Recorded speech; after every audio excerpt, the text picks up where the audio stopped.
રાજકોટની આસપાસના લોકો છે તેમના મનમાં એ પ્રશ્ન છે કે રાજકોટનો વારો ક્યારે, કારણ કે આસપાસ બધા જ વિસ્તારની અંદર જોરદાર વરસાદ પડી રહ્યો છે. ગઈકાલે છેલ્લા 2 દિવસની અંદર માણાવદર અને જુનાગઢ પંથકમાં પણ પડ્યો.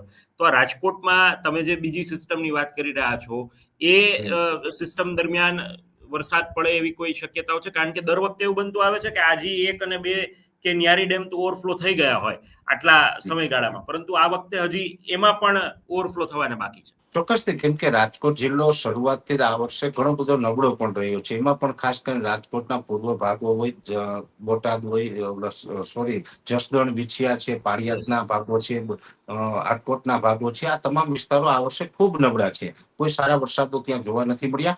આ રાઉન્ડની અંદર હળવાથી મધ્યમ વરસાદો હજુ 24 તારીખ સુધી રાજકોટ જિલ્લામાં પ્રોપર રાજકોટ હોય કે રાજકોટના પૂર્વ ભાગ હોય આ તમામ વિસ્તારોમાં જોવા મળશે. અને જે નવો રાઉન્ડ આવશે 27 થી 31 નો એમાં પણ જોવા મળશે, પણ એમાંથી હળવાથી મધ્યમ વરસાદો હશે. જેવી રીતે જુનાગઢ કે ગીર સોમનાથની અંદર જે રીતે 10 ઇંચ 12 ઇંચ જેવા વરસાદો નોંધાય એવા વરસાદોની શક્યતાઓ રાજકોટમાં હાલ દેખાતી નથી.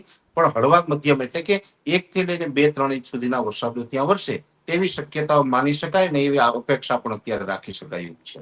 ચોક્કસથી પરેશભાઈ અમારી સાથે જોડાયા અને વિસ્તૃત માહિતી આપી એ બદલ આપનો ખૂબ ખૂબ આભાર.